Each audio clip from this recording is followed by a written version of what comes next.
TB होने का खतरा सबसे ज़्यादा किनको रहता है, किस तरह के पेशेंट्स को रहता है? वैसे इंडिया जैसी कंट्री में तो लगभग सबको रिस्क रहता है टीबी होने का, क्योंकि यहाँ पे इन्फेक्शन बहुत कॉमन है, बहुत सारे लोगों को रहता है, पास पास में रहते हैं। लेकिन कुछ लोग हैं जिनको स्पेशली ध्यान देना चाहिए कि अगर उनकी इस तरह की कंडीशन है तो टीबी से बचाव पे स्पेशली ध्यान देना चाहिए। तो ऐसे लोग हैं जो बीड़ी सिगरेट पीते हैं। ये देखा गया है कि बीड़ी सिगरेट वाले लोगों को टीबी होने की संभावना बहुत ज़्यादा रहती है। जितने लोगों को टीबी होता है मेल में देखा जाए तो 50% बीड़ी सिगरेट पीते हैं। होता क्या है कि जो फेफड़े की इम्यूनिटी है वो कमजोर हो जाती है, फेफड़ा कमजोर हो जाता है तो इन्फेक्शन लगने के चांसेस ज़्यादा हो जाते हैं। ऐसे ही ज़्यादा उम्र के व्यक्तियों में शरीर कमजोर हो जाता है, इम्यूनिटी लो हो जाती है, तो बैक्टीरियल इन्फेक्शन जो होता है टीबी का वो लगने का चांस बढ़ जाता है। ऐसे लोगों को चांस ज़्यादा होता है जिनको क्रोनिक लीवर की समस्या हो, लीवर खराब हो या किडनी खराब हो या फेफड़े की बीमारी किसी भी तरह की हो, तो उनको भी टीबी का इन्फेक्शन लगने का चांसेस बढ़ जाता है, क्योंकि शरीर कमजोर हो जाता है। होता क्या है, टीबी का बैक्टीरिया है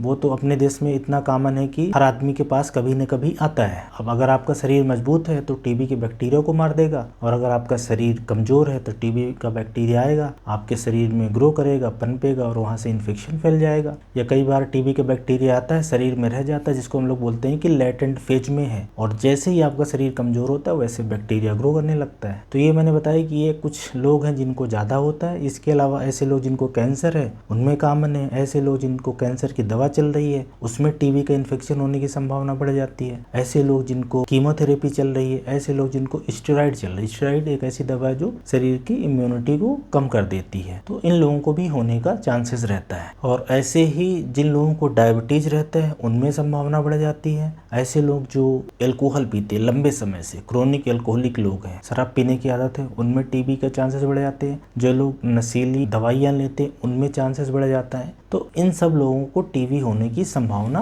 बढ़ जाती है। तो अगर इस तरह के एज ग्रुप में है या इस तरह की कंडीशन है तो स्पेशली सतर्क रहना है, तब जब घर में कोई टीबी का पेशेंट हो या आप जहाँ पे काम करते हैं, जहाँ पे ज़्यादा समय बिताते हैं, अगर वहाँ पे कोई टीबी का पेशेंट है, हाई रिस्क एक्सपोजर है, तो ज़्यादा चांसेस बढ़ जाते हैं। इसलिए ऐसे व्यक्तियों को सावधानी रखनी चाहिए। अगर घर में किसी को टीबी है, आस पड़ोस में है या जहाँ काम करते हो और इस तरह की कंडीशन है, शरीर कमजोर हो रहा है किसी वजह से, तो टीबी लगने का चांसेस रहता है। इसलिए अपने को सतर्क रहना चाहिए। लक्षण को शुरुआत से ही पहचानना है, अगर लगे तो जांच करानी है और फिर इलाज कराना होता है। इलाज पूरा तरीके से हो जाता है। तो किन लोगों को ज्यादा रिस्क रहता है वो मैंने बता दिया। सबसे पहले तो अपने देश में, इंडिया जैसे देश में तो एक तो लगभग सबको रिस्क रहता है, फिर जिसके घर में मरीज है उसको और रिस्क बढ़ जाता है, फिर तीसरा ये जो मैंने बताया कि इस तरह की बीमारियां होती हैं, क्रोनिक बीमारियां हैं, स्टेरॉइड का ट्रीटमेंट चल रहा हो, कोई इन्फेक्शन हो, कैंसर हो, बीपी की समस्या है, किडनी खराब है, उम्र ज़्यादा हो रही है, स्ट्रेस एक बहुत बड़ा कारण है। अगर स्ट्रेस है तो शरीर में क्या होता है, ऐसे हार्मोनल चेंज आते हैं, कार्टिसोल बेसिकली निकलता है टेंशन में, तो उससे आपका शरीर कमजोर रहता है, इम्यून सेल्स उतने अच्छे से काम नहीं करते, और तब भी